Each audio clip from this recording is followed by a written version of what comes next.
My name is Mike Annand. I am the Director of Customer Compliance at Armor. Today we're going to be talking about disaster recovery and how it applies to your compliance landscape. Let's see, let's move through the slides here. One moment. All right, hey, there's a picture of me. A little younger, a little hairier. Same jacket though. As it says, I'm the Director of Customer Compliance. I have over 20 years of IT operations and compliance related experience.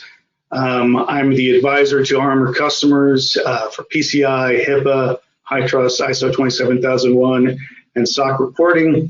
And I have worked in various sectors within the IT industry.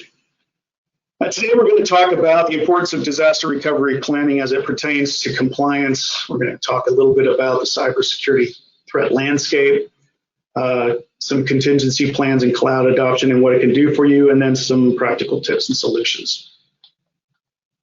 So let's talk about disaster recovery right from the start. So it's no secret that if you don't have insurance when you have a car accident, you're pretty much out of luck, right? Cost of repairs and medical bills can really be devastating if you're not prepared. The same can be said for business continuity. All too often, organizations operate under the assumption, or I should say the false assumption, that cloud environments or virtualization is all they need to be highly available. And while they can make the job of business continuity easier, there's really much more involved, to be sure.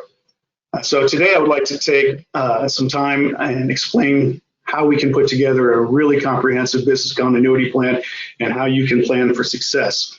So as most of you remember, especially those of you from Texas, we had a little bit of cold weather back in February. And, you know, cold weather in Texas is not really that unusual, but this time there were a few contributing factors. Number one, it got really, really cold. I'm talking single-digit temperatures with wind chills in the negatives. And due to higher anticipated demand for electricity, the power transmission entities in the state of Texas were forced to employ rolling blackouts to deal with the spike in demand. And normally that's not a big deal.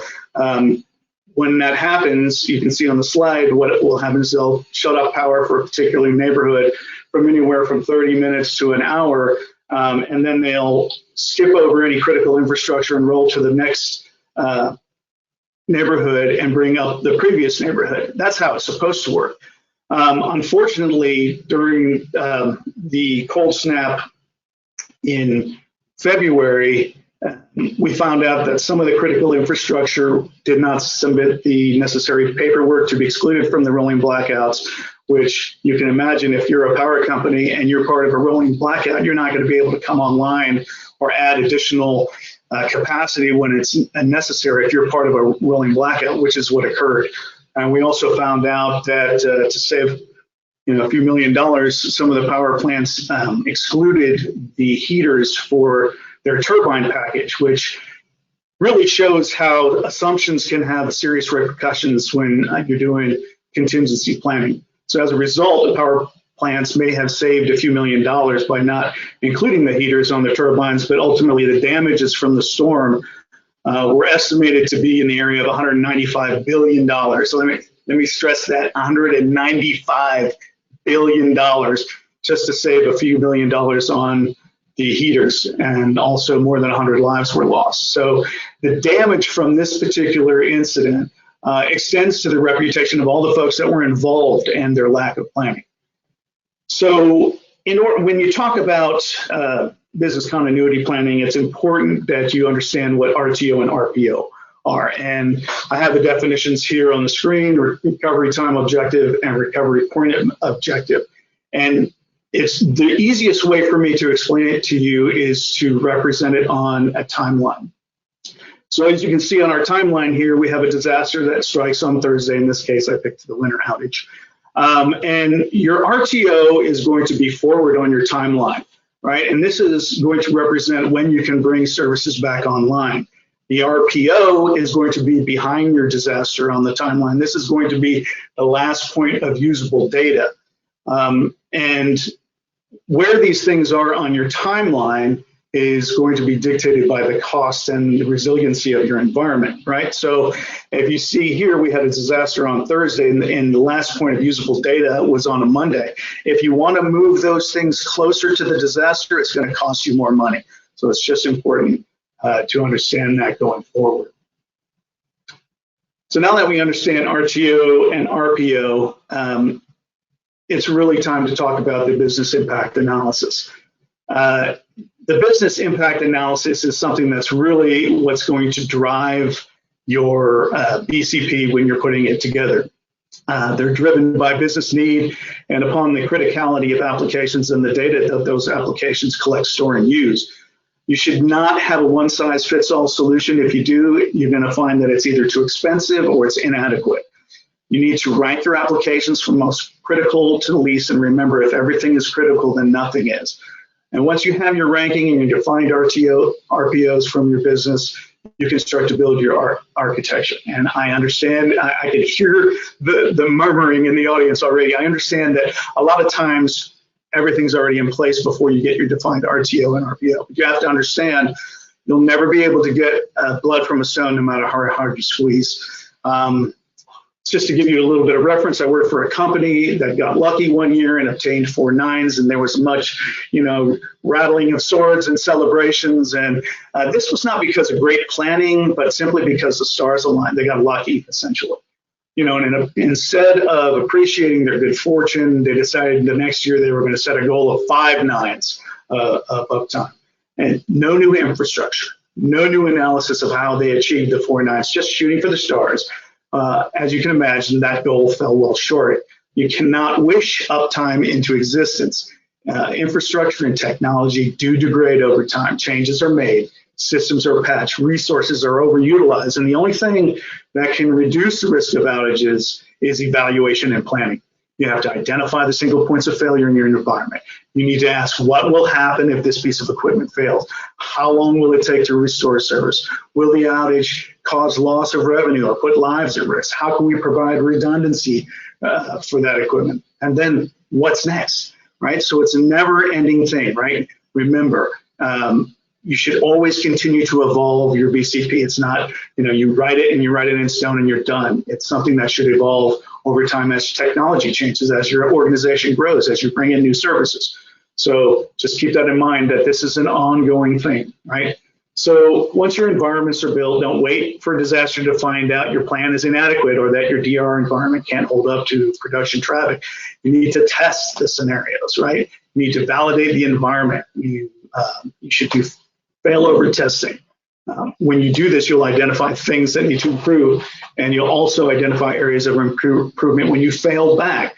I worked at a place once where the test of our backups we'd back up a file, and then we'd get the backup meeting, we'd drill down to the backup meeting, verify that we could see the file that we backed up, but we never actually tested to restore. And it wasn't until a customer came to us and said, hey, we need to restore this file, that we realized that the backup wasn't viable. I mean, you could see it on the media, but we couldn't restore it.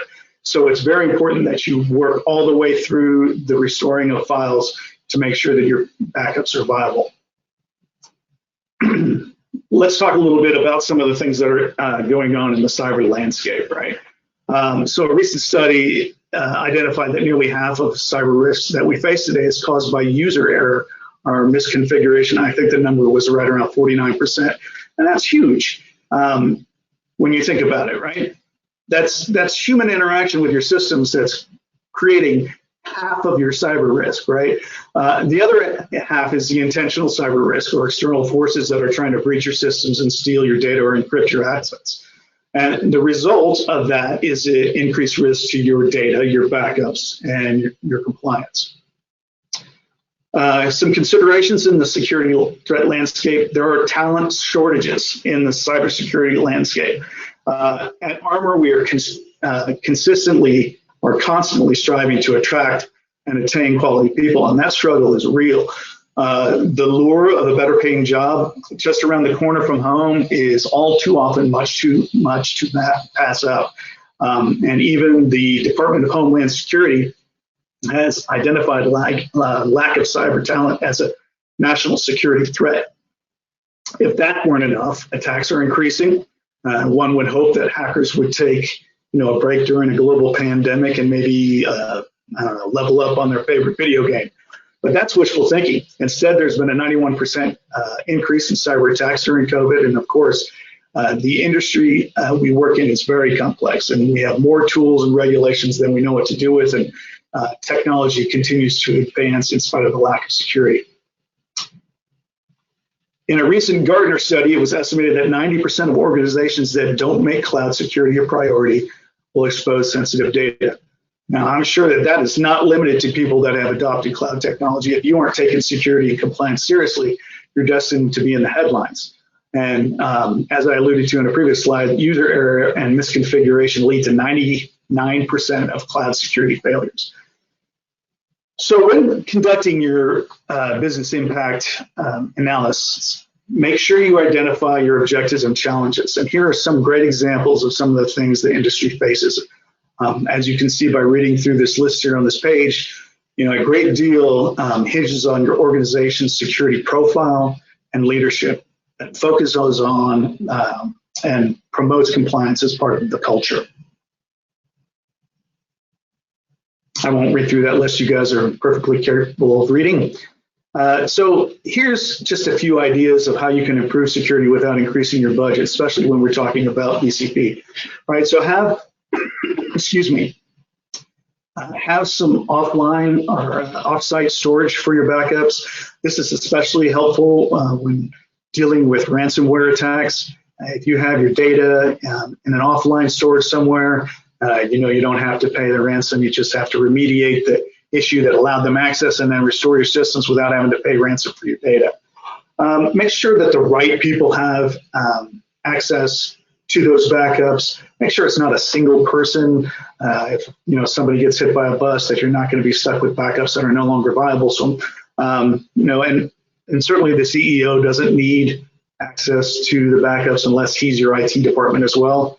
And then also make sure that they're encrypted. This is a HIPAA requirement, but it's also just good business practice. So let's talk about some contingency plans and cloud adoption. So earlier I spoke about the business impact analysis and contingency planning and how they are related. If you don't do a BIA, you cannot really understand what the needs of your organization are.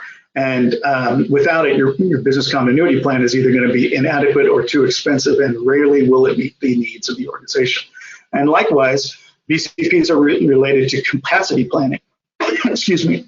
Understanding the trends and monitoring the usage within your organization to anticipate growth is going to help you to avoid outages when capacity needs fall short of business demands.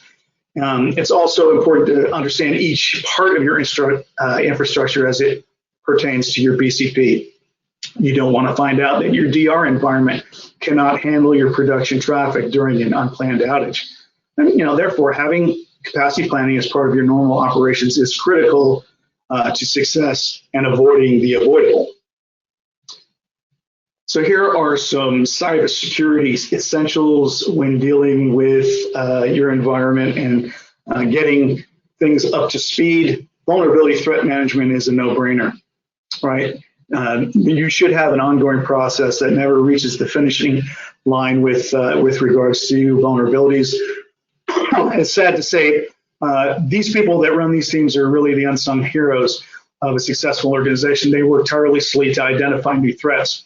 And, their job is to hound engineering teams to remediate the identified issues. And then as soon as they get them to do that, there's a new batch of vulnerabilities that come up each month or each day, pretty much. So their job is never done. So, next time you see them, thank them for their hard work and just appreciate that, they work tirelessly to make sure that the organization is safe. The next thing you want to do is have a really good incident response plan. And just as you will test your BCP with different scenarios, it's very important that you test your incident response plan with different scenarios as well. Make sure you have the right people identified, take part in the testing, and adjust your plan as shortcomings are identified. Security awareness is huge in building a culture for security and compliance. And if you are doing just a single campaign at the beginning of the year to check a compliance box, then you're really missing out on an opportunity to create that culture. really, excuse me, you need to have multiple campaigns that cover different topics throughout the year so that security is in the forefront of your employees' minds, and that they realize that, and you're driving home the idea that security and compliance are everyone's responsibility. And really, you can make it fun too, right? It helps to develop what I like to call a healthy skepticism. So when people get that phishing email, they look at it with that critical eye and say, this doesn't smell right, maybe I shouldn't click on it. So really easy way to build that culture, and very important in maintaining security at your organization. So don't just check the box, make sure you're putting in the due diligence there. Where possible, you want to create that culture of compliance, right? If you're in the healthcare sector, compliance with HIPAA is not just a nice to have, it's the law. If you're taking credit card payments, PCI, it's not a law, but if you want to take credit card payments, you pretty much got to do PCI, right? Anybody with an online business that doesn't take credit card payments, I don't know how you're making it work unless you're using something like PayPal exclusively. So make sure your leadership is on board and subject to the security and compliance regulations that everybody else is. It's not just the workforce that has to comply. Make sure your leaders are leading by example. And then where possible, you want to address risk to reduce the impact as much as you can, and then transfer the risk by obtaining a cyber insurance policy.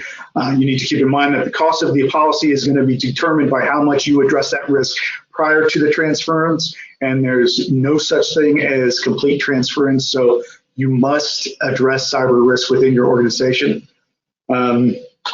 So in every one of my presentations, I do this just for fun. This is a list. I have a really long list. It's probably about 100 items. But ways that you can suck at compliance, this list obviously is much larger than what I've represented here today. But anytime I get bogged down and need a laugh, I can look at this and realize that what I do on a daily basis does have a purpose.